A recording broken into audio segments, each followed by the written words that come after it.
So, today we're going to dive into a short but just incredibly profound text from ancient India, the Narada Bhakti Sutras.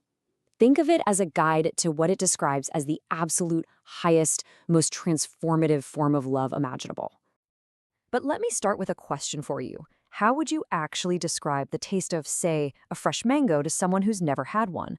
I mean, you could use words like sweet or tangy, but could you ever really truly capture the experience itself? Well, that's the exact challenge these sutras are up against from the very beginning. And what's amazing is the text itself totally gets this. It uses this really striking analogy. It says that trying to describe this supreme love, this bhakti, is like asking a mute person to describe some incredible taste. They've had the full experience, they know exactly what it's like, but the words just can't do it justice. So even though the experience itself is kind of beyond words, the sutras don't just leave us hanging. They give us a really powerful definition that works like a signpost, pointing us in the right direction towards this incredible state of being. Okay, so what is bhakti? Well, the second sutra defines it as having the nature of supreme love. And we need to be clear, this isn't your everyday affection or romantic love. Nope. This is an all-encompassing, totally unconditional, and completely selfless love, and it's directed towards the ultimate reality itself. And this supreme love, it's not just some feeling that comes and goes. The sutras describe it as something much deeper, a fundamental change in the very essence of who you are. We're talking about a total transformation of consciousness.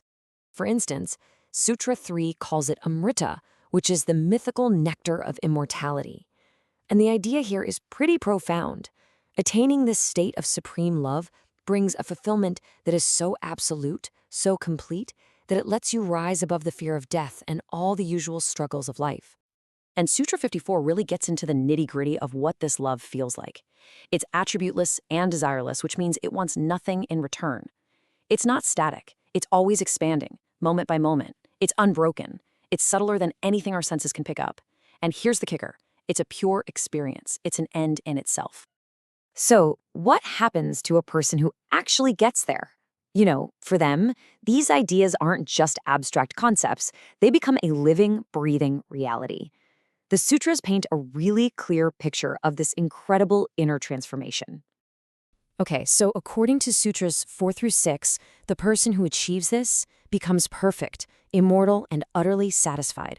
I mean, just stop and think about that for a second. A state of total contentment. They want for nothing. They no longer grieve or hate. They become, as the text puts it, intoxicated with love, and they find all their joy from within their own being. It's nothing less than a complete psychological and spiritual revolution. Now, this all sounds absolutely wonderful, right? But the natural question is, how on earth do you get there? Well, the sutras are also a practical manual. They lay out a really clear path for how to cultivate this state of love, and they're super specific about the biggest obstacles you need to avoid. And the path forward really has two sides, what to embrace and what to avoid. On the one hand, you're encouraged to seek out the company of wise people, to let go of selfish desires, and to stay in a state of constant contemplation. And on the other hand, you've got to actively steer clear of bad company, pointless arguments, and all the traps of ego and pride. And believe me, the text does not mince words about the dangers. Sutra 44 gives this incredibly stark warning about what it calls bad company. It says it's the direct cause of this whole negative chain reaction, lust, anger, delusion, all the way to total ruin.